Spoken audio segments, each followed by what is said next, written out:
किसी ने बयान दे दिया कि क्या मौलाना कितने बच्चे पैदा करे।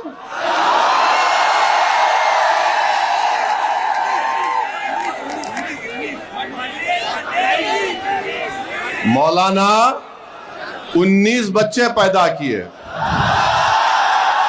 मौलाना मैं हार गया 6 में, आप 19 में कामयाब हो गए।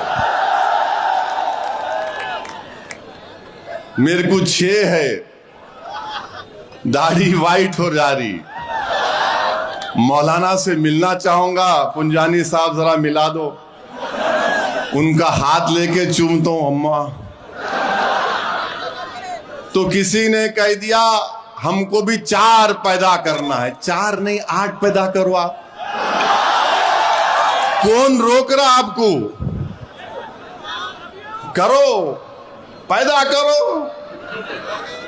अरे खुद मोहन भागवत बोल रहे बच्चे पैदा करो। चंद्रबाबू नायडू मोदी के साथ है, बच्चे पैदा करो। अब पैदा कहीं को नहीं कर रहे, करो ना, पैदा करो। 19 पैदा करे तुम, 4 नहीं तुम भी 20 पैदा करना। तुम्हारे को भगवान का वास्ता, तुम भी 19 या 20 पैदा करना।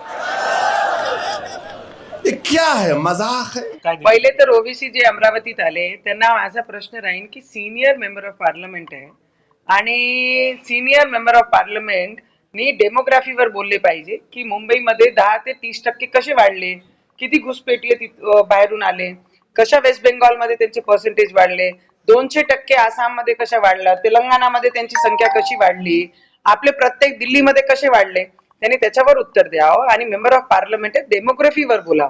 आणि त्यांना माझा प्रश्न राहणार आहे की जेव्हा त्यांना म्हणतोय आपण की संविधान पुढे राहील की इस्लाम राहील, तर ते सरळ म्हणतात इस्लाम पुढे ठेवू, संविधान आम्ही पुढे ठेवणार नाही. आम्ही या मातीचे माणसं आहे आणि इथे जन्माला आलो आणि त्याच्यासाठी शेवटच्या श्वासी सुद्धा या हिंदुस्थानसाठी देणार आहे. आणि त्यांना विचारा, त्यांना माझा प्रश्न है कि भारत माता की जय बोलो, वंदे मातरम बोलो और इस्लाम को पीछे रख के संविधान को आगे रखो. हम रखते हैं, तुम भी रख के दिखाओ.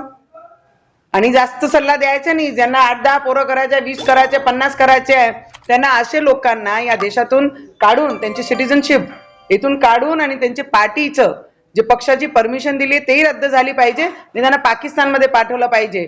पाकिस्तानी कसे भीक मागून राहिले आणि त्याच्यामध्ये यांनाही पाठवलं पाहिजे भीक मागण्यासाठी.